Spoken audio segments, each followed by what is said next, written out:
नमस्कार, मैं डॉक्टर अमिताभ बनर्जी, यूएचओ का चेयरपर्सन, क्यूआई हमारे मीडिया सपोर्ट है।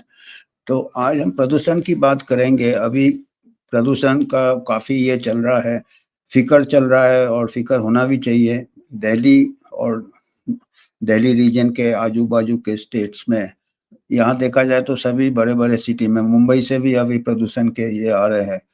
एयर क्वालिटी काफ़ी खराब, जितने बड़े-बड़े सिटीज़ हैं, इंडस्ट्रीज़ है, ऑटोमोबाइल्स है। और अभी दिल्ली में इतना हालत ख़राब हो गया था, एयर क्वालिटी इंडेक्स 400 से ऊपर हो गया था, 500 कभी-कभी टच कर रहा था। ऐसे स्थिति में एक इमरजेंसी होता है, प्रदूषण का इमरजेंसी आपातकाल जैसा हो जाता है और स्कूल भी बीच-बीच में बंद कर देते हैं। इससे करते हैं कि बच्चे को ज़्यादा एक्सपोज़र ना हो, बाहर एयर पॉल्यूशन है। पर अभी जो एक रिसर्च आया है, एक शोध आया है, 3 बड़े-बड़े इंस्टीट्यूशंस ने मिलके रिसर्च किया है। बिट्स पिलानी है और आईआईटी जोधपुर है और एनआईटी वारंगल। इन्होंने एक रिसर्च किया है कि जो घर के अंदर का प्रदूषण उन्होंने मेज़र किया है। शायद ऐसा रिसर्च कम ही हुआ है आज तक। उन्होंने घर के अंदर हम सोच रहे हैं कि बच जाएँगे, बच्चे बच जाएँगे, हम शरण ले सकते हैं घर के अंदर। तो घर के अंदर जो उन्होंने रिसर्च किया है, ये 3 इंस्टीट्यूशंस ने, बिट्स पिलानी, एनआईटी वारंगल और आईआईटी जोधपुर ने, उसमें पता चला है कि जो प्रदूषण है, जो एयर पॉल्यूशन है, एयर क्वालिटी है, 2 से 5 गुना ज़्यादा खराब है घर के अंदर। बाहर से भी अंदर, घर के अंदर एक्सपोज़र ज़्यादा है एयर पॉल्यूशन का, 2 to 5 times more polluted than outdoor air. तो इससे अभी देखिए, इससे सब कुछ अभी फिर से हमको सोचना पड़ेगा, पॉलिसी मेकर्स को सोचना पड़ेगा कि अभी हम स्कूल बंद करते हैं बच्चों को बचाने के लिए, हम अंदर आ जाते हैं, एल्डर्स को बोलते हैं सुबह मॉर्निंग वॉक में ना निकलें, घर के अंदर आपको सुरक्षित रहेंगे। लोग डरते भी हैं कि भई बाहर जितना खतरा है बाहर है, पर घर के अंदर 2 से 5 गुना ज़्यादा एयर पॉल्यूशन है और इसका वजह काफ़ी हो सकता है, क्योंकि हमारे घर क्या रहते हैं, छोटे रहते हैं, वेंटिलेशन नहीं रहता है। आजकल आप देख रहे हैं मल्टी स्टोरीड फ्लैट्स हो रहे हैं। पहले खुला होते थे, वरांडा होते थे, बंगलो जैसे होते थे, या गाँव में भी खुले होते थे, हवा आता था, सनलाइट आता था, आँगन होता था। आजकल सब माचिस के डब्बे जैसे घर हो रहे हैं और जो गरीबों के घर तो और ओवरक्राउडेड होते हैं, जो स्लम होते हैं, टेनेमेंट होते हैं, वहाँ पे अंधेरा ही रहता है। कई बार घर के अंदर जाएँगे, आपको कहीं आपको खिड़की नहीं मिलेगा। अगर मिलेगा तो एक आध खिड़की मिलेगा, पर उसके ऑपोजिट एक खिड़की होना चाहिए, जो जिसको कि हम क्रॉस वेंटिलेशन कहते हैं। ऐसे जैसे एक ही खिड़की मिलेगा। इसमें क्या है कि अंदर जैसे खाना बनाते हैं, धुआँ निकलता है और भी पोल्यूटेंट्स निकलते हैं और इसमें पार्टिकुलेट मैटर पाया गया है 2.5 और 10.5 में 5 टाइम्स ज़्यादा पाया गया है आउटडोर, बाहर के वातावरण। अभी देखिए, एक ही खिड़की मिलते हैं गरीबों के घर में और पूरे चारों तरफ से ये होते हैं, बंद होते हैं। फिर खुले रहते हैं, जैसे एक ही दरवाज़ा होगा तो बाहर का पोल्यूशन भी अंदर आता है। तो ये इसमें अभी बच्चे घर में रहते हैं और इसमें खाली जो एयर पोल्यूशन है, इसमें पार्टिकुलेट मैटर, केमिकल्स के अलावा वायरस और बैक्टीरिया, जिससे निमोनिया होता है, जिससे आपको अपर रेस्पिरेटरी इन्फेक्शन होता हो सकता है, जिससे कोविड भी होता था। अभी देखिए, इससे हमको जो महामारी में हम लॉकडाउन करते हैं, वो पॉलिसी भी गलत हो गया है। लॉकडाउन में हम बाहर लोगों को जाने नहीं दे रहे थे। घर के अंदर तो हमारे, ये तो कॉमन सेंस है कि घर के अंदर लोग खाँसेंगे, कुछ लोग सिगरेट पीते हैं, उसका भी, तम्बाकू पीते हैं, बीड़ी पीते हैं, उसका भी प्रदूषण घूमता रहेगा चारों तरफ।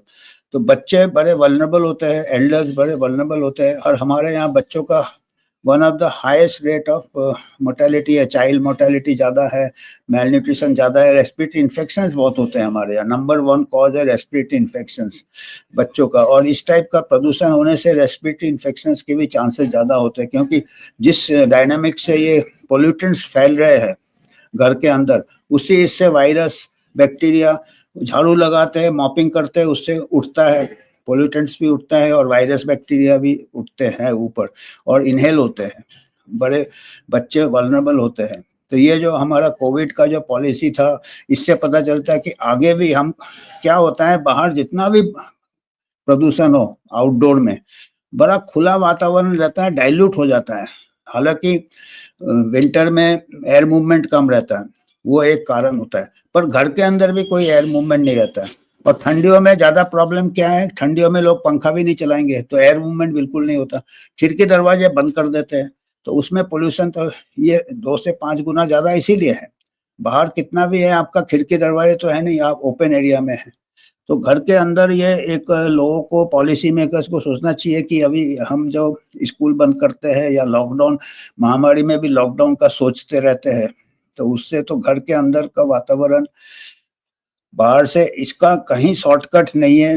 लोग अभी भी लकड़ी जला रहे हैं, ये जला रहे हैं, ठंडी के लिए भी लोग आग के लिए भी जलाते हैं। और हमारे लिए इसका तो है कि सोर्स कंट्रोल ही करना पड़ेगा। लॉन्ग टर्म पॉलिसीज़ है, व्हीकल्स का डेंसिटी कम करना पड़ेगा, ऑटोमोबाइल्स का। हमारे साइक्लिंग ट्रैक हो, वॉकिंग ट्रैक हो, लोग पैदल जाए। ये country gets first indoor air index, study shows greater risk at home. ये पब्लिश हुआ है, ये स्टडी 21 नवंबर को आया है। आई थिंक इंडियन एक्सप्रेस या टाइम्स ऑफ इंडिया में आया है, ये न्यूज़ में मिल जाएगा आपको। तो ये हमने सोचा कि ये हमारे पब्लिक हेल्थ पॉलिसी के लिए भी इम्पोर्टेंट है। और जितना आप आउटडोर में करेंगे, आपको विटामिन डी, आपको ये जैसे ऐसे घर के अंदर आप कॉन्सेंट्रेट होते हैं, ऐसे फिर मास्क पहन के आपको गलत एक ये मिलता है कि हमारा ये प्रोटेक्शन है, दिल बहल जाता है, पर उसमें तो और आपका मास्क के अंदर भी आपका कॉन्सेंट्रेट हो रहा है। जो आप बाहर और खांस रहे हैं, ये कर रहे हैं, और जो बाहर से आ रहा है, मास्क के बाहर पूरा इकट्ठा हो रहा है। आपके अंदर का जितने पोल्यूटेंट्स या बैक्टीरिया, पैथोजेंस, कीटाणु है, वो अंदर मास्क के अंदर इकट्ठा हो रहा है और मास्क के बाहर बाहर वाला हो रहा है। तो मास्क भी गंदा हो जाता है। 3-4 घंटे, 6 घंटे में मास्क से भी प्रोटेक्शन नहीं मिलता। वो एक दिल को बहलाने वाली बात है, उससे हो सकता है और आपको इन्फेक्शन के चांसेस बढ़ जाए मास्क पे। तो ये एक मैसेज देना था हमको कि आप अपना घर में क्या करें कि ठंडियों में भी थोड़ा वेंटिलेशन होना चाहिए, क्रॉस वेंटिलेशन होना चाहिए। एक खिड़की इधर है, उसके ऑपोजिट खुला होना चाहिए दरवाजे। और अभी ठंडी में पंखा तो चलाएंगे नहीं। और एयर प्यूरीफायर में भी स्टडी किया है कि एयर प्यूरीफायर भी इतना एयर को प्यूरीफाई नहीं करता है। वो भी एक थोड़ा एक मार्केटिंग वाला स्ट्रैटेजी है। 10 से 15% ही पोल्यूशन कम करता है एयर प्यूरीफायर, वो भी एक लोड से ज़्यादा नहीं ले पाता। अलग अलग आएंगे शायद और इम्प्रूव होगा। जैसे वाटर फिल्टर लोग लगाते हैं एक्वागार्ड, उसमें भी अगर मेंटेन नहीं करो तो उसमें भी फिर ये पानी इतना ये नहीं होता। तो आज हमको यही मैसेज देना था कि आप लोग घर के अंदर का वातावरण का भी ख्याल कीजिएगा। हमने एक बार आउटब्रेक इन्वेस्टिगेशन किया था मद्रास में, जब हम आर्म फोर्सेज में थे, रिक्रूट्स थे। विंटर के महीने में आउटब्रेक हुआ था। वो 2-3 ट्रेनिंग सेंटर्स में पूरे चारों तरफ से जितने बैरक्स थे, कोई वेंटिलेशन नहीं था। चारों तरफ से बंद कर लेते थे खिड़की दरवाजे, पंखा भी नहीं था। वो वेलिंगटन में हुआ था, हिल स्टेशन था ट्रेनिंग सेंटर। और वो 3 तले के वो टायर होते ना, बेड होते, एक के ऊपर एक, एक के ऊपर एक, ऐसे बेड्स थे, रिक्रूट्स भरे पड़े थे और उसमें निमोनिया का आउटब्रेक हो गया था। तो ऐसा पोल्यूशन, ऐसे हमारे जो नॉर्मल घरों में भी ऐसे कंडीशंस है ओवरक्राउडिंग। इससे टीबी भी फैल सकता है, निमोनिया भी फैल सकता है, रेस्पिरेटरी फैलता है। और जो पोल्यूशन है, केमिकल एयर पोल्यूशन, वो भी चारों तरफ फैल रहा है, आप देख रहे हैं। तो आज हमको ये मैसेज देना था कि घर के अंदर का भी इतना ही हमारा ये है। हमको लॉन्ग टर्म पॉलिसी मेकर्स को सोचना है कि कैसे ये ओवरऑल पोल्यूशन कम करेंगे, तभी घर के अंदर का पोल्यूशन कम होगा। आपको अगर कुछ ये देना है, योगदान करना है, तो हमारा एक यूएचओ है, नॉन प्रॉफिट ऑर्गेनाइजेशन है हमारा, कोई इंडिपेंडेंट है, कोई हमारा स्पॉन्सरशिप नहीं है, कोई फार्मर से या कोई कंपनी से, कोई एयर प्यूरीफायर से या वाटर प्यूरीफायर से। हम इंडिपेंडेंट रहना चाहते हैं। आपके सपोर्ट से ही हम आपको ऐसे मैसेज लाना चाहते हैं। धन्यवाद।